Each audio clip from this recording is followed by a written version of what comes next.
آئیے اب اس سورہ کو آسان طریقے سے سمجھتے ہیں۔ قل هو اللہ احد، یعنی کہہ دو کہ اللہ صرف ایک ہے، نہ اس کا کوئی پارٹنر ہے، نہ کوئی ایکول، نہ کوئی اس کے جیسا، نہ کوئی اس کے برابر ہے۔ اب سوچو ذرا، مکہ والوں کے لیے یہ بات سمجھنا کتنا مشکل تھا۔ وہ تو ہمیشہ سے الگ الگ خداؤں کو مانتے تھے، بارش کے لیے الگ گاڈ، پیسے کے لیے الگ گاڈ، اور ہیلتھ کے لیے بھی الگ گاڈ۔ ان کے لیے تو ہر ضرورت کے لیے ایک الگ گاڈ ہوتا تھا، اور اب محمد صلی اللہ علیہ وسلم ان سے کہہ رہے تھے کہ ایک ہی اللہ ہے جو سب کچھ سنبھالتا ہے، کوئی دوسرا نہیں، کوئی ساتھی نہیں۔ یہ میسج ان کے پورے سسٹم کے خلاف تھا، اسی لیے یہ صرف ایک لائن نہیں تھی، یہ ان کے سوچنے کا طریقہ بدل دینے والی بات تھی۔ اللہ الصمد، مطلب وہ ایٹرنل ہے، ایبسولوٹ ہے، یعنی اللہ ہی ہے وہ جس کے اوپر سب کچھ ڈیپینڈ کرتا ہے، لیکن وہ خود کسی پر ڈیپینڈ نہیں کرتا۔ وہ سب کچھ دیتا ہے لیکن کبھی مانگتا نہیں، وہ سب کو سنبھالتا ہے لیکن اسے کوئی سنبھالنے والا نہیں ہے۔ اب سمپل ورڈز میں سمجھو، ہم جیسے ایک دوسرے پر ڈیپینڈ کرتے ہیں نا، جیسے انسان، ہوا، پانی، کھانا، ٹائم، ایموشن، سب ایک دوسرے پر ڈیپینڈ کرتے ہیں، چاہے وہ سب سے پاورفل انسان ہی کیوں نہ ہو، اس کی زندگی کسی نہ کسی چیز پر بیسڈ ہی ہوتی ہے۔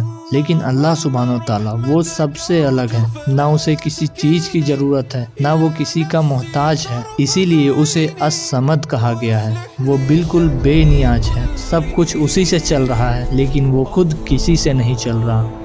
اور تھرڈ آیت میں اللہ تعالیٰ کہتے ہیں نا، لم یلد ولم یولد، یہ آیت صرف قریش کے لیے نہیں تھی، یہ ہر جنریشن کے لیے ہے، ان کے لیے بھی جو آج بھی کہتے ہیں God came as a human, God has a son. تو اللہ نے اس ایک لائن میں کہہ دیا کہ میں کسی سے پیدا نہیں ہوا اور کوئی مجھ سے پیدا نہیں ہوا۔ اللہ تو وہ ہے جو ہمیشہ تھا اور ہمیشہ رہے گا۔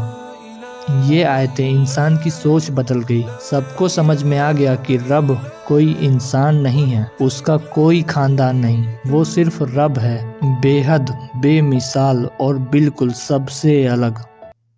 اب جو یہ لاسٹ آیت کہتی ہے نا، ولم یکن لہ کفوا احد، There is no one equal to him، کوئی اس کے برابر نہیں، کوئی اس کا مقابلہ نہیں، کوئی اس کی مثال نہیں۔ اب یہ سورہ ہر اس انسان سے کہتی ہے تمہارا رب ان سب سے الگ ہے جن کے پیچھے تم بھاگتے ہو، اس رب کے جیسا پورے جہان میں کوئی بھی نہیں۔